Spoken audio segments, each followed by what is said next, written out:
प्रश्न 6। किसी संख्या के चयन के एक यादृच्छिक प्रयोग का प्रतिदर्श समष्टि 1 2 3 20 तक है। निम्नलिखित घटनाओं को दर्शाने वाले समूह लिखिए। तो पार्ट 1 में दिया है चयनित संख्या विषम संख्या है। विषम संख्या होती है जो 2 से भाग नहीं हो सकती। ओके, तो यहाँ u हमें दिया है 1 2 3 20 तक, यानी कि 1 से लेके 20 तक संख्या हमें दी है। अब पार्ट 1 में दिया है a बराबर घटना की चयनित संख्या विषम संख्या है, यानी कि 1 से 20 तक में जो संख्याएं विषम संख्या हैं वो हमें यहाँ पर लिखनी है। तो विषम संख्या हो गई 1 3 5 7 9 11 13 15 17 19।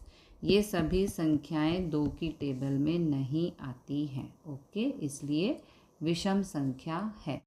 पार्ट 2 जिसे हम b का नाम देंगे, b बराबर घटना की चयनित संख्या 3 से विभाज्य है, यानी कि 1 से 20 तक में हमें ऐसी संख्याएं लेनी हैं जो 3 की टेबल में आती हों। ओके, 3 6 9 12 15 18। ओके, तीसरा यानी कि c बराबर घटना की चयनित संख्या 2 या 3 से विभाज्य है, यानी कि हमें 1 से 20 तक में ऐसी संख्याएं लेनी हैं जो 2 और 3 दोनों से विभाज्य हो।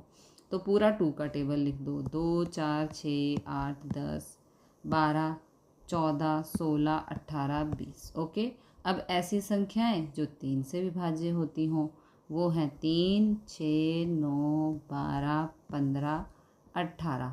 और याद रखना है आपको एक संख्या को एक बार ही लिखना है, जैसे 2 की टेबल में 6 भी आता है और 3 की टेबल में भी 6 आता है। एक संख्या को एक बार ही लिखना है।